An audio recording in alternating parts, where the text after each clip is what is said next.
everything that he did was glorious, elegant, and incredible. મંદિર જુઓ, બે નમૂન. સેવા કાર્ય જુઓ તો અમાપ. ઉત્સવો અકલ્પ્ય. કોઈ પણ આયોજન પ્રમુખ સ્વામીએ આશીર્વાદ આપ્યા હોય એ દરેક આશીર્વાદની અંદર અજોડતા આપણને જોવા પ્રાપ્ત થઈ છે.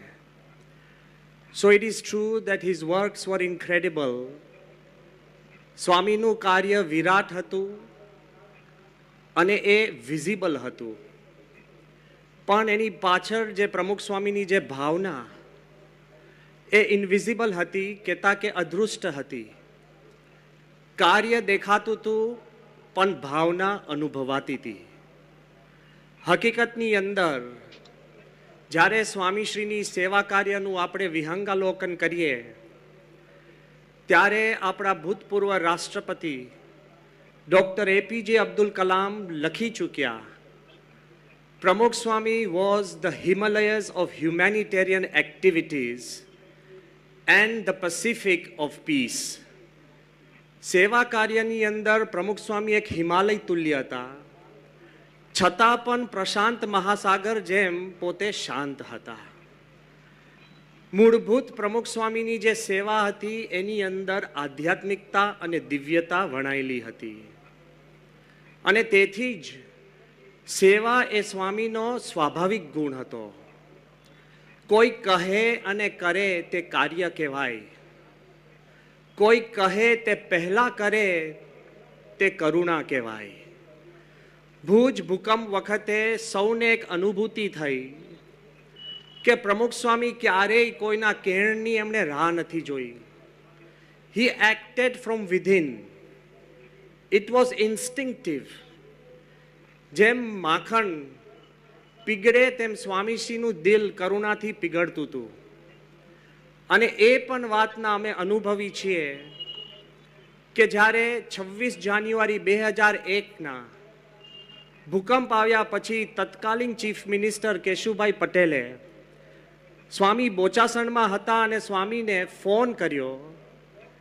એ પડ ઘડીની અંદર જ જ્યારે ફોન કરીને કહ્યું કે સ્વામી ગુજરાતમાં બહુ મોટો ભૂકંપ આવ્યો છે, વળતા જવાબમાં બાપાએ કહ્યું કે સાહેબ અમારા મંદિરોમાં રસોડા અને જમવાના થાણા શરૂ થઈ ગયા છે.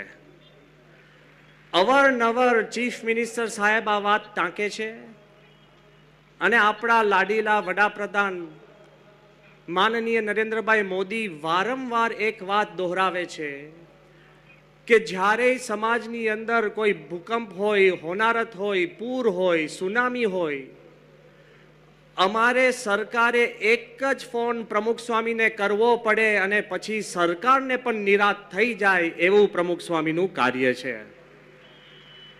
અને આ વાત it is not seen in the big things, it is seen in the small things.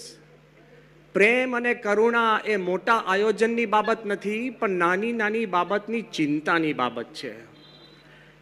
તરત જ સ્વામીએ ભુજની અંદર સેંકડો સંતો અને હજારો સ્વયંસેવકોને કટિબદ્ધ કર્યા. એ દિવસને એ રાત મને ઇદમ યાદ છે કે પૂજ્ય બ્રહ્મતીર્થ સ્વામી અને બીજા સંતો અને અમે બધા ભેગા થઈને ચિંતા કરતા હતા કે આ ગરમ રસોડું જે ચલાવવું ને એ સહેલું નહોતું. Fresh vegetables, grains, fuel, water અને ઇન્ફ્રાસ્ટ્રક્ચર. જ્યારે ભુજની અંદર રસ્તા નહોતા, લાઇટ નહોતું, ઇન્ફ્રાસ્ટ્રક્ચર નહોતું, શાકભાજી નહોતું, પાણી નહોતું, તે વખતે ગરમ રસોડા ચલાવવા એ ચેલેન્જ હતી. અમે બહુ જ કલાક ચર્ચા કરીને રાતના બાપાને ફોન કર્યો છે. જો કાર્ય અને કરુણામાં ભેદ શું છે. અમે સંતોએ તર્કબદ્ધ સ્વામીને રજૂઆત કરી કે સ્વામી હવે ગરમ રસોડા શક્ય નથી. અને બીજું અમારી પાસે એક બાનું હતું કે ઇન્ટરનેશનલ એજન્સીઝ અમને કહેતા હતા કે કોઈ પણ હોનારતની અંદર જ્યારે લોકો મરી ગયા હોય અને તે વખતે ગરમ ફ્રેશ ખાવાનો પ્રયત્ન કરો તો એમાં કોઈક વાર રોગચાળો થાય, ફૂડ પોઈઝનિંગ થાય, જર્મ્સ વધે. એના માટે પણ તમારે પ્રી પેક્ડ ખાવાનું આપવું પડે. ઇન્ટરનેશનલ એજન્સીઝ વર સર્વિંગ પ્રી-પેક્ડ ખાવાનું. અમે આ બધી તર્ક અને દલીલ પ્રમુખ સ્વામીને કરી. જો સત્પુરુષ વિચારે છે કંઈક જુદી ભૂમિકાનું, દલીલ કરી એટલે સ્વામીએ પ્રેમથી સાંભળીને કહ્યું. સ્વામી કહે કે સગી માં હોય અને તમને રોજ ઠંડુ ખાવાનું આપે, એના કરતા કોઈક માં તમને હુંફાળું કરીને દૂધ પાય, એમાં પ્રેમ રહેલો છે, એટલે ગરમ જ ખાવાનું આપવું જોઈએ.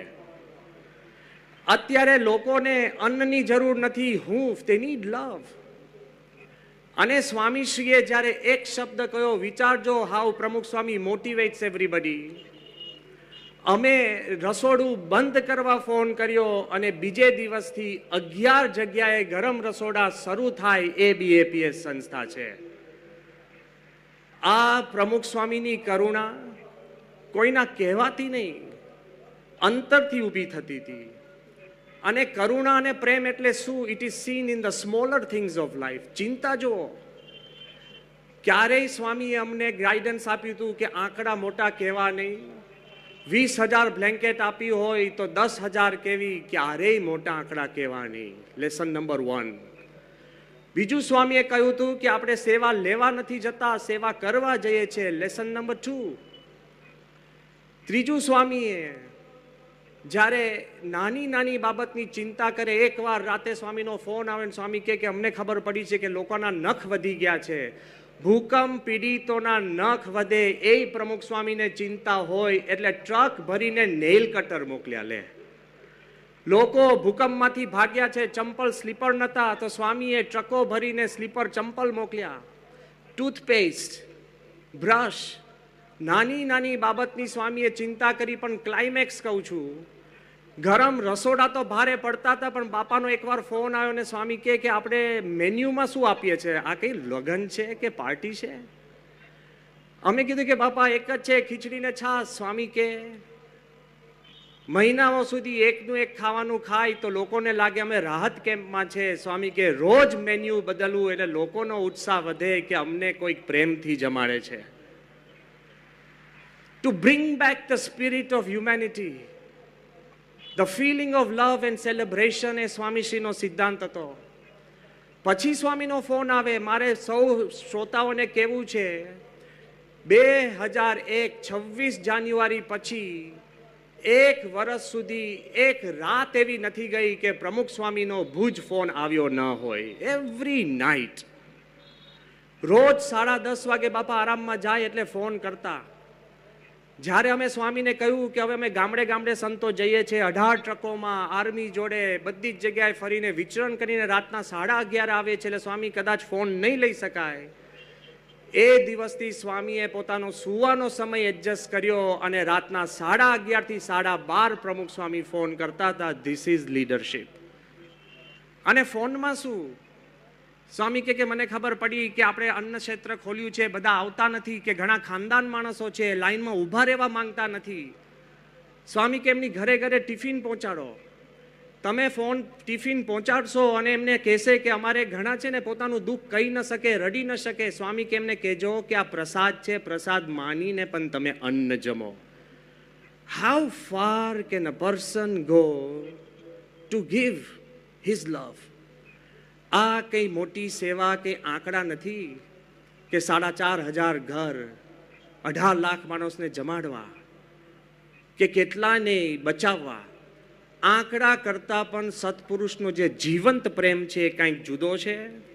અને જીવંત પ્રેમ એટલે શું કે એકવાર રાતના 12:30 વાગે પ્રમુખ સ્વામીનો ફોન આવ્યો અને એક દિવસ એવો હતો કે અમે સામે ફોન નહોતો કર્યો.